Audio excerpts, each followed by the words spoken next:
You went into Grandma's house and opened up the refrigerator, and there was Vernors. That's all you had. The history of America's oldest surviving soda pop brand actually rests in a suburban Detroit basement. Some people might say it's an obsession.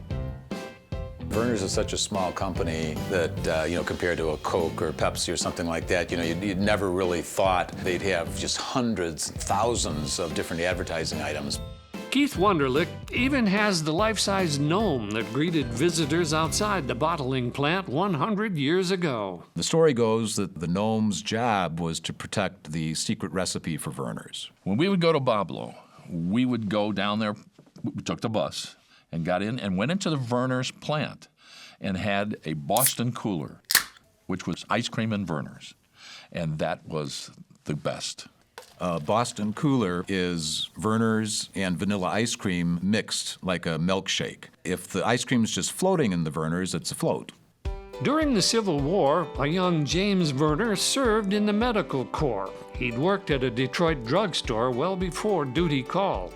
He would be a delivery boy, and of course all good drugstores had a soda fountain, and so he was also messing around with a formula for ginger ale. When he returned to Detroit, an oak cask full of his ginger ale formula was sitting there waiting for him. That 4 years of the Civil War was the magic touch for the formula, and that became the extract that they made Vernors out of. James Vernor became the first registered pharmacist in the state of Michigan. He was a storekeeper and a florist as well. So he did everything. It was kind of the CVS of the late 1800s, where there were all sorts of different things that you could buy in his store. But the ginger ale side of the business eventually took over. Mr. Vernor moved to Woodward and Jefferson and made it a destination location. There was the main soda fountain downtown on the river that was absolutely huge. I mean, just a palace of a soda fountain. It was such a special time where going to the soda fountain was a night out. James Vernor even moved into politics. He ran for mayor. Now, had he not lost, James Vernor could have been sitting there instead of, Hazen Pingree. In the 1950s, the Vernors plant moved over to Gratiot Avenue. Vernors was being bottled in other cities across the country, but, well, it was an acquired taste.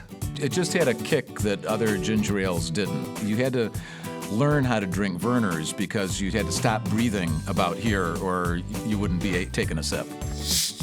When I open a bottle of Vernors today, the first thing I do is put the cap back on it and then shake it, and then open it, and then I put the cap back on and shake it again, because I like Vernors when it's just Vernors, no carbonation. It's very good when it's hot, like tea. In Detroit, we drank it when we were sick, we cooked with it, and there's Tiger Great Bill Freehand on deck with a six-pack. Isn't it nice to discover something natural, like this juicy Valencia orange and this new natural flavor orange pop from Vernors? Yep, Vernors actually tried to expand its product line with other sodas.